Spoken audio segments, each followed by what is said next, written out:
Le projet de jardin collectif, c'est un projet d'équipe qui, dans le fond, a été rendu possible grâce à un effort concerté d'organismes du milieu, des organismes communautaires, puis aussi des partenaires financiers.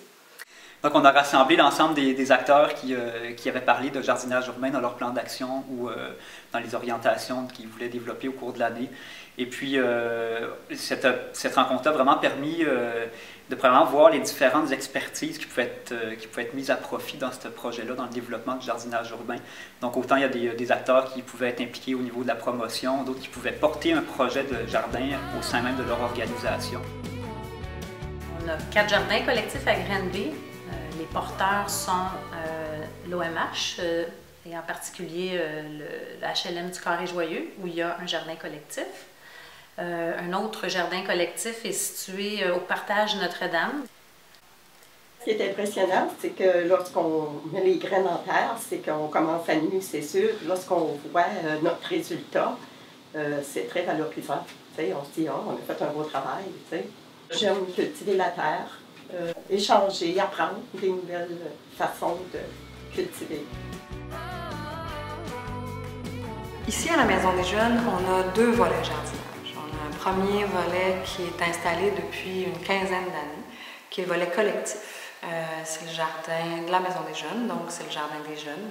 Et parallèlement à ça, on a le volet jardin communautaire. C'est des jardins qu'on installe, qu'on implante depuis maintenant 2 ans, grâce en fait à une subvention du Parc-6. Et puis aussi grâce à la grande participation de la ville de Waterloo. Tout ce qu'on récolte dans le jardin, avec les connaissances, avec la volonté, avec l'acharnement, avec le plaisir, bien évidemment, c'est de la nourriture. Cette nourriture-là, nous ici, on s'en sert beaucoup lors de nos ouvertures midi. Donc encore là, c'est le fun parce qu'il y a des jeunes qui ont passé un petit moment dans le potager puis qui mangent avec leurs confrères et consoeurs qui étaient peut-être absents pendant l'été. On a aussi un jardin qui est installé au pied du centre Saint-Benoît, qui est notre centre, dans le fond, où se retrouvent la plupart des organismes communautaires à Granby. Il était plus spécifiquement porté par les cuisines collectives cette année. C'est un jardin un peu spécial qui est ouvert à tous les organismes communautaires de ce bâtiment-là. Mais aussi, ce qui est un peu spécial, c'est qu'il y a une dimension aussi de jardin universel qui est accessible aux gens en fauteuil roulant. Ça, c'est notre seul jardin qui a cette vocation-là. Et le 4e jardin est situé au Parc Richelieu. C'est un parc qui est au cœur d'un quartier où il y a plusieurs indices de défavorisation à distance de marche de plusieurs écoles.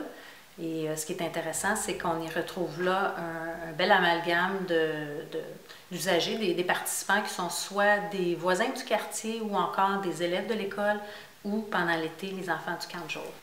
Il y a une volonté de la ville de déréglementer ou de changer sa réglementation par rapport à certains aspects pour intégrer davantage l'agriculture urbaine dans son développement.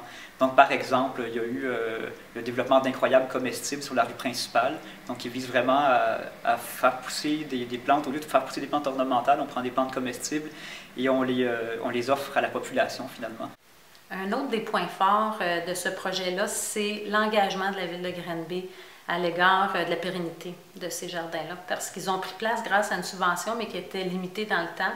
Puis on sent une volonté politique ferme de soutenir encore de multiples façons ce beau projet-là. Puis je pense que ça mérite d'être souligné. Une administration municipale qui pense à long terme pour la santé de ses citoyens. Donc ça fait chaud au cœur de sentir qu'une initiative comme ça peut prendre racine dans la communauté.